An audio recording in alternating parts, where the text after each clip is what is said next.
Sebelum ke pembahasan materi, izinkan saya memperkenalkan diri.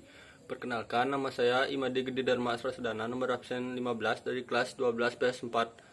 Dalam video ini, saya akan membahas persatuan dan kesatuan bangsa Indonesia diganggu oleh munculnya paham-paham radikalisme dan terorisme yang diwujudkan dalam bentuk tindakan kekerasan. Radikalisme tumbuh kembang di Indonesia dikarenakan kurangnya pemahaman akan cinta tanah air dan juga lemahnya pengetahuan soal keagamaan, sehingga membuat pelaku mudah dicuci otaknya oleh paham radikalisme.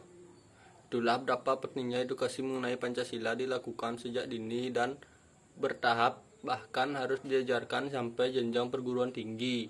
Tapi tak hanya di lingkup pendidikan, tapi juga harus diterapkan dalam kehidupan sehari-hari dan juga tindakan demi utuhnya NKRI dan juga mewujudkan SDM unggul yang cinta akan tanah air. Radikalisme dan terorisme adalah suatu ideologi dan paham yang ingin melakukan perubahan pada sistem sosial dan politik dengan menggunakan cara paksaan dan kekerasan. Radikalisme dan terorisme ditinjau dari perspektif kewarganegaraan sampai pada kesimpulan bahwa radikalisme dan terorisme merupakan masalah bagi demokrasi. Radikalisme dan terorisme bagi Indonesia harus diletakkan sebagai persoalan serius. Mengapa? Karena baik dilihat dari sisi ideologi, prinsip negara demokrasi dan negara hukum, serta karakter nasional Indonesia secara dasolen sebenarnya tidak ada tempat bagi radikalisme dan terorisme itu. Secara ideologi sangat jelas dalam Pancasila ada prinsip keutuhanan yang Maha Esa, prinsip kemanusiaan yang adil dan beradab, prinsip persatuan, prinsip musyawarah dan keadilan. Sedangkan radikalisme ujung-ujungnya jatuh pada keadaan yang bertentangan dengan prinsip demokrasi dan peri kemanusiaan yang adil dan beradab. Upaya penanganan yang dilakukan pemerintah untuk mengatasi gangguan dari munculnya paham-paham radikalisme dan terorisme. Ada beberapa upaya yang harus dilakukan oleh pemerintah untuk mengatasi hal tersebut, antara lain sebagai berikut. Yang pertama, memperkenalkan dan memahami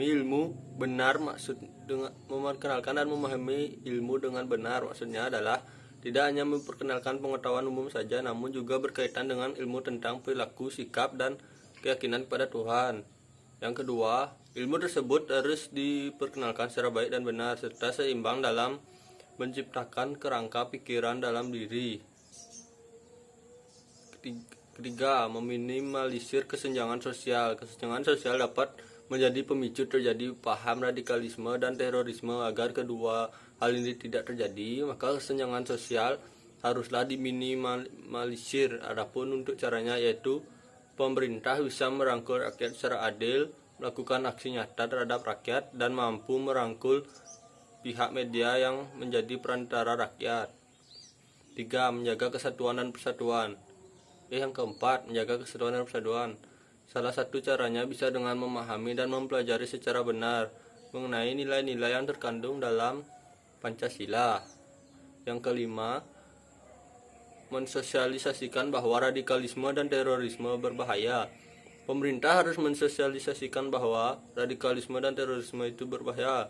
Hal ini juga dapat mencegah timbulnya paham dan gerakan-gerakan radikalisme. Sekian pembahasan dari materi saya. Jika ada kesalahan kata mohon dimaafkan. Saya tutup dengan Parama Santi. Om Santi Santi Santi Santi Om.